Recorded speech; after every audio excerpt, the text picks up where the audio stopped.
On a dit ici, c'est une concaténation par rapport à cela, sauf que là, par rapport au numéro en faisant une concaténation, on va avoir besoin d'une année ou d'un compteur. Donc, on va insérer des colonnes. Donc, je vais insérer deux colonnes ici. Je fais un clic droit, insérer. Là, on va mettre l'année et là, on va mettre un compteur. D'accord? Donc, ici, si je saisis une année, il va falloir que je saisisse un nombre et en l'occurrence une valeur. Et là, il va falloir faire une validation entière.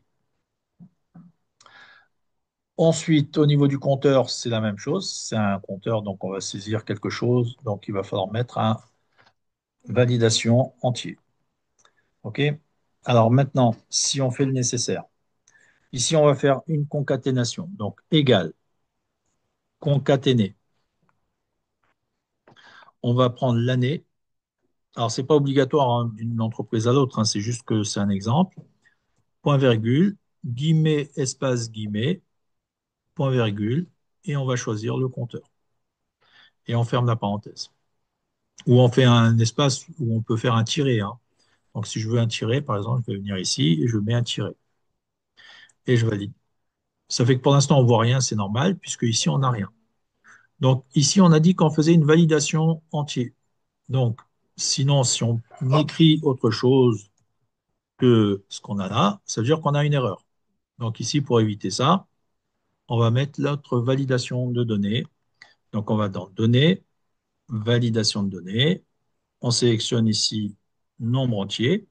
Et comme ici, la seule valeur qu'on veut mettre, c'est 2025, on va mettre la règle égale à 2025.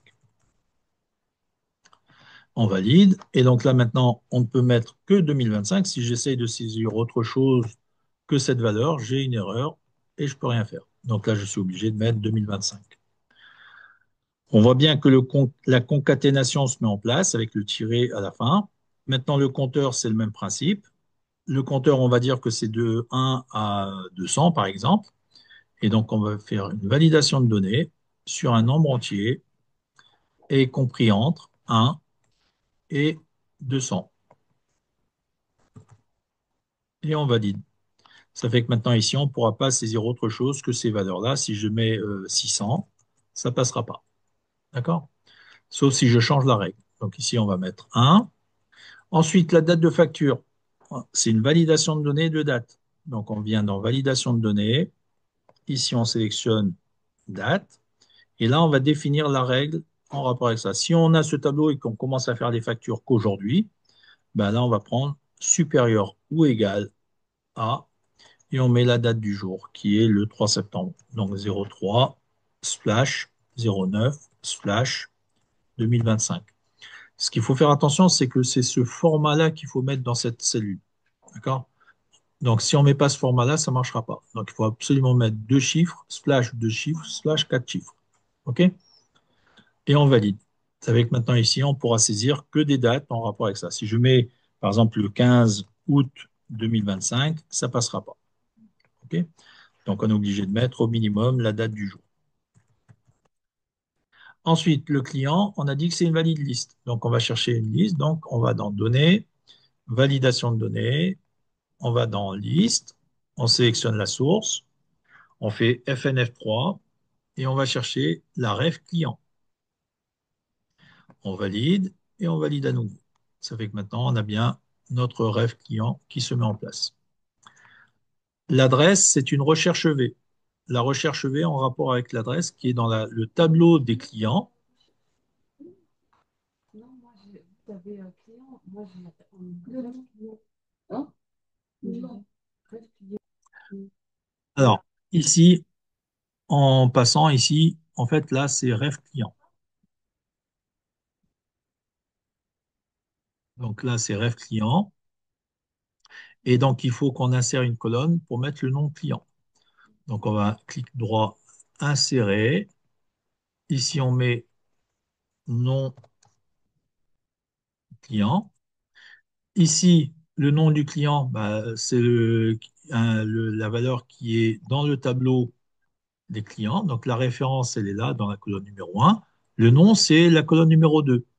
Donc ici, il faut que j'aille faire une recherche V en rapport avec la colonne numéro 2.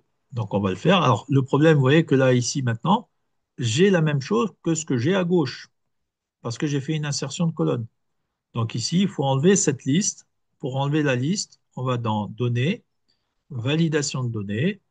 Et là, comme on a la liste de gauche, on fait effacer tout et on valide. Et là, maintenant, on fait notre recherche V. Alors, je vais élargir un peu la colonne pour qu'on voit mieux. Et on fait égal recherche V. On sélectionne la valeur cherchée qui est la référence du client, qui est la première colonne du tableau des clients. On met un point virgule. On va la chercher dans le tableau des clients, donc on met tab et on va chercher tab client du fait qu'on a nommé tous nos tableaux de la même manière. Ensuite, on met un point virgule et on va chercher le nom qui est dans la, on a dit quelle colonne? Alors si on ne se souvient plus, on annule tout, on recommence et on va chercher la colonne en question. Donc là, on va chercher le nom du client. Alors le nom du client, il est dans la colonne numéro 2. D'accord? Donc on va chercher dans la colonne numéro 2. Donc on recommence, égal recherche V. On sélectionne notre référence, point virgule, tab client, point virgule, et c'est la colonne numéro 2. Donc on met 2, point virgule, et on fait correspondance exacte. Et on ferme la parenthèse. Et on valide. Donc là, on a bien. Oui. Est-ce que ça vous dérange pas de pour la répéter? Donc là, maintenant, on va faire le travail pour l'adresse. Donc on va dire c'est une recherche V. Donc c'est égal recherche V. Alors avant de faire la recherche V, on va chercher le numéro de colonne de l'adresse. Donc si on revient dans client, l'adresse, c'est la colonne numéro 9 ici. Donc là, je viens dans ma feuille facture et je fais égal recherche V. Je vais chercher donc la référence client qui est en rapport avec la première colonne du tableau client, point virgule, tab client, point virgule, et on a dit que c'était la neuvième colonne. Donc on met 9, on met point virgule, et on fait correspondance exacte. Et on ferme la parenthèse. Voilà, reprendre. Alors là, donc, on va faire de sorte maintenant de récupérer la ville. Donc la ville, c'est une recherche V en rapport avec le tableau des clients. Donc là, la ville, elle se situe dans la colonne numéro 10. Donc on vient et on fait égal recherche V. On sélectionne la référence du client, qui est la première colonne du tableau client. On fait un point virgule, tab client,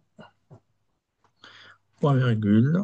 On va mettre la neuvième colonne, point virgule, correspondance exacte, et on ferme la parenthèse. Alors là, on s'est trompé. Donc, c'était pas la neuvième, c'était la 10e. Donc, quand c'est comme ça, on vient rectifier ici et on met 10. Ensuite, le code postal, donc c'est la colonne numéro 11. Donc, on va aller chercher cette fois-ci la colonne numéro 11. Donc, on peut soit faire la formule recherche V exactement comme on a fait là en mettant 11, soit, puisqu'on a déjà la formule toute faite ici, on sélectionne la formule sans le égal. D'accord? On fait CTRL-C, donc on copie. On fait échappe, parce qu'il faut sortir de la formule. On vient dans cette cellule et on fait CTRL-V. Sauf que là, on n'a pas la formule toute faite, donc il faut mettre le signe égal cette fois-ci devant. Et on valide. Ça fait que maintenant, on a la même chose que ça, bien sûr. Donc il faut maintenant juste changer le numéro de colonne. Donc on a bien, cette fois-ci, le code postal. Donc si on vient prendre maintenant le délai du fait que ça vient du même tableau, donc le délai, il est dans la colonne numéro 4. Donc on peut faire la même opération. On vient ici, on recopie notre formule. Sans le égal, on fait CTRL-C, on fait échappe, on vient dans la cellule, on fait CTRL-V, on met le signe égal devant, on valide, on a la même chose que ce qui est à gauche, et là on vient changer à la place de 11, on met 4, qui correspond à la quatrième colonne. Comment? Donc là, ici, la date d'échéance. Donc ici, la date d'échéance, ça va être la date de la facture plus le délai, donc égal. Et on va chercher la date d'échéance, enfin la date de facture, donc qui est ici, plus la, le délai qui correspond à ce qu'on a là. OK? Donc on va avoir ici la date d'échéance. Ensuite, le montant hors taxe, on a dit que c'est une simple saisie. Donc là, on va faire une saisie avec une validation de données, hein. Donc si je mets ici 1512, vous voyez que là, ça passe. Pourquoi ça passe? Parce que je n'ai pas d'éléments qui bloquent ce que je viens de faire. OK? Donc, si je décide que les factures sont de l'ordre de 0 à 500 euros, enfin de 1 à 500 euros, ici, je ne pourrais pas saisir ça. Donc, il faut faire une validation de données en rapport avec une décimale. Donc, je viens dans validation de données, je sélectionne ici décimale, et ici, je vais dire compris entre 1 et 500, par exemple. OK? Donc, si je fais ça, je ne pourrais plus saisir 1512. D'ailleurs, on voit un petit triangle ici, et on nous dit qu'il y a une erreur. OK? Donc là, le problème, c'est que je ne pourrais plus saisir 1512. Si je ressaisis, il me refuse. OK? Donc là, maintenant, je vais supprimer, et donc je vais mettre un montant qui correspond à ce que j'ai besoin. OK? Alors ensuite, le taux. Donc ici, il faut que je fasse un format pourcentage. Donc là, je vais venir là et on va venir faire soit un clic droit, format de cellule. Et là, on vient dans format pourcentage avec deux décimales. OK. Soit on sélectionne ici accueil et on vient chercher le format pourcentage ici. OK. C'est le même principe. Donc on va mettre ici un taux de TVA qui est de 20. Alors, si je fais ça, on a bien 20. Si on double-clique et qu'on met, si je supprime tout, et qu'on fait 20, vous voyez que là, on a la multiplication par 100.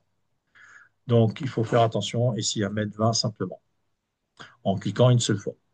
Ensuite, le montant de la TVA. Le montant de la TVA, c'est une multiplication. Donc, on fait égal le montant hors taxe multiplié par le taux de TVA. Et on valide. Ça fait que là, on a le montant de la TVA. On nous a dit qu'il fallait mettre le format monétaire. Donc là, on sélectionne la cellule. On peut venir ici faire la touche contrôle pour sélectionner plusieurs cellules en même temps. Je prends la deuxième et je prends la troisième, puisque ces trois cellules, elles doivent avoir le format monétaire. Donc je viens ici et je clique sur monétaire. OK? Et là maintenant, j'ai à faire l'addition avec le montant hors taxe plus le montant de la TVA. Et on valide. OK? Donc voilà notre tableau des factures qui a été réalisé globalement de cette manière.